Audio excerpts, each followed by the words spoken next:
Ako, teka, bago tayo pumunta sa Hangzhou, Sige. I just want to share kasi before Hangzhou, syempre may qualifiers and all ano. Yeah. Qualifier muna Kanina, pala. kanina balikan ko Regionals. yung Crossing the Fire episode nyo na tawag dito, yung sabi yung the cursed one. Kirsty list. Piling ko lahat naman ata ng episode namin. No, Hindi napaka-first. Hindi naman siguro. And ngayon ko lang babanggitin, lalo maganda to, sabay pa kayo makakarinig. And kung sino man mga nanonood ngayon.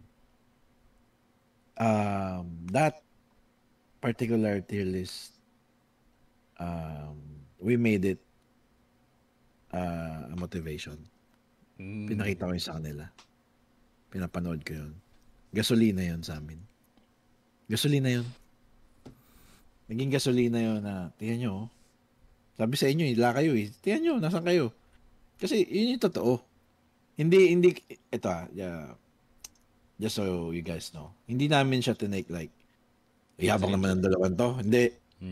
Love that. Kumbaga, mas totoo kasi mas masakit eh. Diba? Truthfully, yung ano nyo naman, yung kumbaga yung predictions nyo is based on the current, di ba? Kumbaga kung ano yung nangyayari pa lang or yung tingin ninyo, which is very true. Kasi kahit ako yung nasa isa sa inyo doon, yun din, baka ganun din ang maging ano ko eh. Kasi wala pa naman napapatunayan eh. Sino ba sila? Di ba? Yun eh. Wala pa naman napapatunayan. And isa yun sa mga naging gasolina namin to be better. Isa yun sa mga nag-gas up sa amin. Sabi ko sa mga bata, yan o, tingnan nyo. Wala pala kayo eh. Ginagano ko sila. Wala pala kayo eh. Hanggang ganyan lang pala. Hindi, Instigator pala to si Tanks eh. Hindi, totoo yan. Kahit tanong yung wish ko. Lakas? Ganyan lang kayo. Pahig kayo nun. May ganun pa ako. Pahig kayo. Ganyan lang kayo eh. Isa yung sa gasolina. So yun.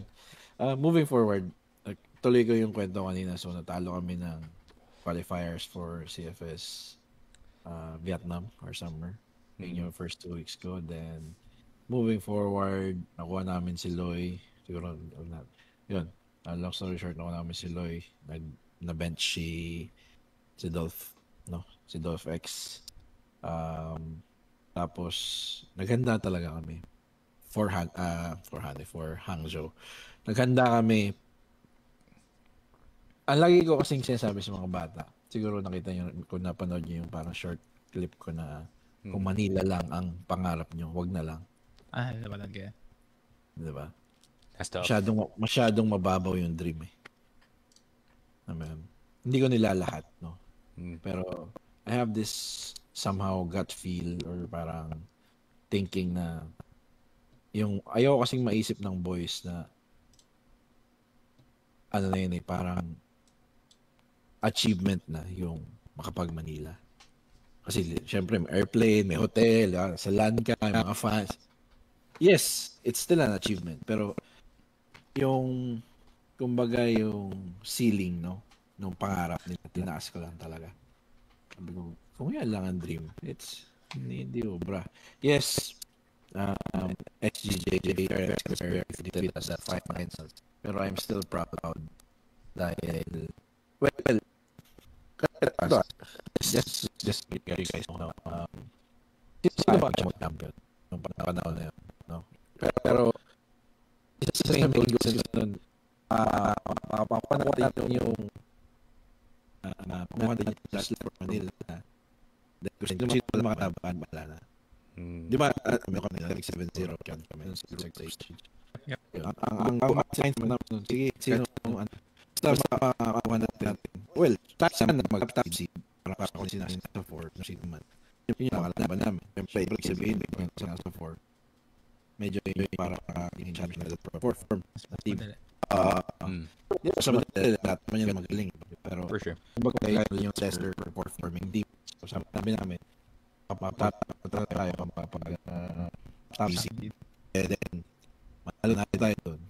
Shine na tayo. Diba? Pero hindi naman namin like minaliit na or parang isinantabi na ayaw namin mag-champion. Pero the goal was, since alam namin na dalawa yung kukunin, yun yung parang yung isa sa goal talaga na makapag Hangzhou. So yun, long story short, nanalo kami sa matches nung unang laban namin. I actually cried. Umiyak ako. Ewan ko, may mga nakita na, pero may mga konti yata na. Umiyak ako nung nalo kami. Sabi pa kanina, coach, okay lang yan. Hindi pa kami champion nun, umiyak ako. Why? Share ko lang sa inyo ba't ako naiyak. Kasi gusto ko manalo yung mga bata eh. Yung nakita ko yung roots nila eh. Hindi ko na isa-isa yung personal, pero life is hard, man, for some of my boys. And isa yun sa parang motivator ko hanggang ngayon na gusto ko talagang mag-champion sila, gusto ko makapag-ibang bansa sila uli. Yun, tapos nag-finals kami, na 2-0 agad kami ng SGJ. We tried to come back. We really did. Yes. Kinausap ko sila ng 2-0 na eh. Share ko sa inyo yung few words na sinabi ko. Sabi ko, imagine your life depends on this. Imagine your family, imagine your Ila sinabi ko, walang strat na wala. Sabi ko, ito na yun, ibigay nyo. Let's not go down like this, kako. Pangit naman. 7-0 tayo sa 7-0 tayo sa bracket. Tapos 3-0 lang tayo. Yun. So sayang kasi may chance din kami ng last map, pero grabe, iba talaga yung ginawa ng SGJ. Salute to them. Yung 3 snipers, nagulat kami doon. How I wish I had the timeout para alam mo yun, maputol lang. Kahit wala ako sabihin, maputol lang yung momentum nila. And, alam mo yun, masabi lang siguro ako na isang line para ma-counter yung strat, pero wala na. Very deserving yung SGJ doon sa panalo na yun. Like, wala akong masabi dun sa nila. They're playing yung long game. So, yun.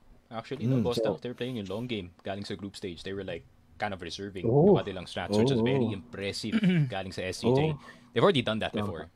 Pero, yung nagtatago na strats. But then when it came to the final, to be fair though, despite how the final turned out, Boss Tanks, para sa akin, that's the best grand finals of all time na dumating dito sa buong Crossfire. Actually, Coach, I also share the same sentiment kasi parang for the past decade, from 2015, Pacific Macta always started winning. So parang bago para sa community, bago para sa amin ni Sneaky na this up-and-coming team and the team na palaging tinatalo ng Pacific Macta managed to appear in a grand final setting. Tapos akala namin, like tapos na ng 2-0? Like, the build-up, kung paano kayo pumasok from groups all the way to finals, feeling ko yun yung nagpa-intense dun eh.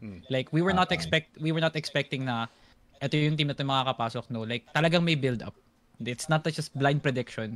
Natuwa kami sa storyline na kasama nun. So, I feel ko yung tama yung sinasabi ni Sneaky, and I also share the same sentiment. It was a roller coaster, honestly, yung buong season na yun. I think yung last season definitely was the funnest season to cast, or yung regionals, actually. That was one of the best regionals ever, actually, kasi yung storyline, sobrang ganda. I mean, Pacific Macta, not as, godly as they were. I mean, they even lost Eagle Eye to Gaon. I don't know how that happened, pare. Pero yun nga, muntik din sila sa VG. Yun nga, muntik din sila sa VG. My boys, man, Folex, he's a scary dude, pero yes. They shouldn't lose sa mga teams kagaya ng Vanguard, ganun. So, yeah, there's a bit of a weakness dito sa Pacific Macta no season na yun. And SGJ, parang naging pating kayo basically, Boss Tanks, na aamoy yung may dugo. There's blood in the water. And it culminated in a perfect playoff. Granted, ayun nga, matches still, not beating yung third, fourth allegations. But at the same time, pati yung matches may hype behind them. May buga they got CBN, yung mga bagong players nila. CBN, in my opinion, could be the next donk ng CFT to. I mean, the 90% headshot percentage, you can't really ignore that. Like, that kid's on another level talaga. And the fact na nanggaling pa siya ng Impact, actually, from last season, someone told me, I think nandun siya sa Amelion Gaming. He had a different name back in the day, pero hindi pa siya, he wasn't the CBN that we know and appreciate ngayon. Pero, ayun nga, Boss Tanks, that grand finals, man, after, what was the feeling after? Kasi feeling ko nag-usap pa tayo, no?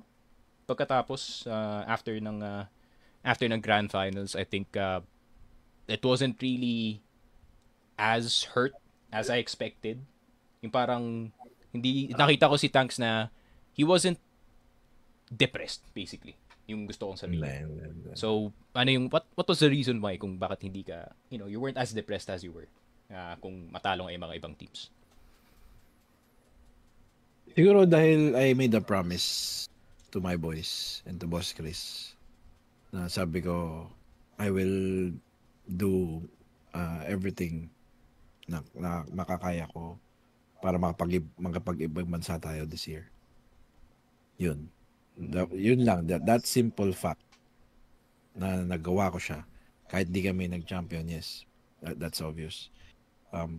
Pero sa fashion na number one, we defeated every team in the group stage. One. And two, sabi nyo nga, ayon sa opinion nyo, dalawa, we gave everyone a show. For sure. Na alam kong yun na yung talagang best namin. And SGJ outlasted us talaga. But kahit natalo kami, I was very proud of them. And very happy for SGJ as well. Genuine to Walang halong kaplasting. I was very happy for SGJ as well. Kasi nung 2023, nakita ko rin yung hardships nila. Ito seryoso to mayroon akong parang yung ugali na I empathize. I empathize whenever a team loses, kahit hindi ko team. No? Alam ng players yan, kahit yung mga may mga nakakwentuhan ako, ayos lang yan, tuloy-tuloy lang. Hindi dahil sa, parang kung isipin niya, contradicting. May kinukoach akong team, pero chinichirap ko yung mga total. Hindi. Ganun ang ugali ko eh.